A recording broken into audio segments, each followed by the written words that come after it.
Намаздарбы, бардыңыздарды жеңіштің 75 жылдығы менен құттықтаймын. Жана ошондой эле батыр аталарыбызга таазим этем.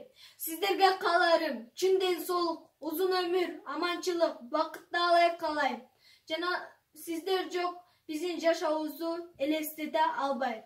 Мен Нурдинова Айтунов, Ысыкөл областына караштуу Жети-Өгүз районунун Балтай айылынын Астаке уулу Абдулла атындагы жалпы орто билим берүү мектебинин 7 класстын окуучусумун. Автор Жомарт Бөкөнбаев. Тема: Кош ала тоо уулуң кетти майданга.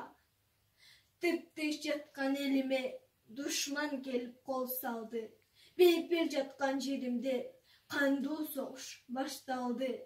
Дүйнө жүзүн өрт алып, кара жалынын каптады.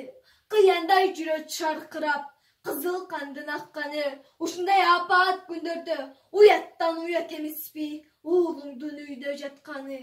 Жарт эле бөлүп бирдешкен, жан каныбыз бирдешкен. Жарым менен коштошом, бактылаш курбу замандаш. Баарың менен коштошом, дүйнөдөн каргап жоготкон. Душмандын жолун тоспосом, элине бүлүк түшкөндө, эр жигит шондосун алат. Медери элден кетпейби, жете албай калса кубалап. Кагылам журтум ишенгин, кара туткак балаңар, кармашкан жоосун жыңалат. Узатышты ыйлап сыздап энелер, өз уулдарын көз жаш менен өлүмгө.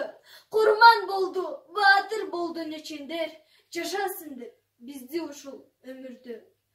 Кан согушка апалар да барышкан, өмүрлөрүн тобокелге салышкан. Жолборс жүрөк жоокерлерин жараттарын таңышкан. Танк алдына тайманбастан барышты, эл жер үчүн душман менен атышты.